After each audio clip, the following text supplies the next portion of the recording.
त्यांच्याकडे जिथं पैसे थांबतो, पैशाची लढाई थांबते, तिथं विचारांची लढाई चालू होते. आणि विचारांची लढाई साहित्यातनं निर्माण होते, लेखनातनं निर्माण होते, कवीच्या माध्यमातून. अनेक क्रांती लेखनातून आणि कवीच्या माध्यमातून निर्माण झालेल्या आहेत.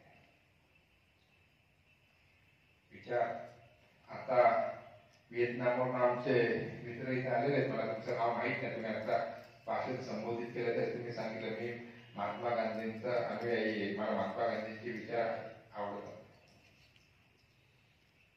25 वर्षापूर्वी तुमच्या देशात आलो होतो व्हिएतनाममध्ये. त्यात माझ्याकडे पासपोर्ट होता. 25 वर्ष पासपोर्ट नव्हता.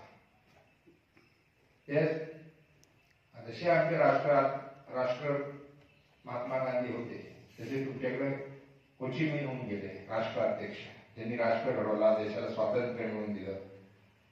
आणि मग तिथल्या गाईडनी मला त्यांच्या कार्यालयामध्ये नेलं होतं. सर कार्यालय म्हणजे जसं आपण मुख्यमंत्र्यांचं कार्यालय असतं, त्यांचं ते संग्रहालय केलं. विचार कोण करतो? आत्र्यांचं स्मरण करून यांना काय फायदा होणार आहे? जगताप सरांना आणि बाबांना काय फायदा नाही.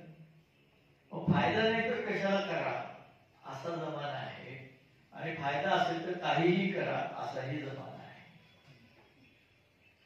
पण अशा वेळेला हे आवश्यक असल्याचं कारण आपण कोणाच्या खांद्यावर उभे आहोत हे आपल्याला कळलं पाहिजे. ते जर नव्या पिढीला कळलं नाही तर आपला इतिहास, आपली संस्कृती आपण सगळं विसरू. न्यूटन, आईन्स्टाईन केवढा मोठा शास्त्रज्ञ होता आपल्याला माहिती आहे. आईन्स्टाईनचा प्रचंड गौरव झाला तेव्हा आईन्स्टाईन अतिशय विनम्रतेने म्हणाला, जी मोठी माणसं असतात ती विनम्रच असतात.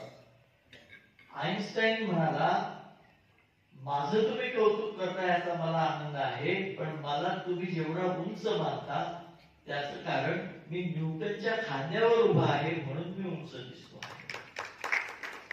हे आपण कोणाच्या खांद्यावर उभे आहोत हे आपल्याला कळलं पाहिजे. आणि म्हणून आचार्य अत्र्यांसारख्यांचं स्मरण जागवलं पाहिजे. आता असं स्मरण जागवताना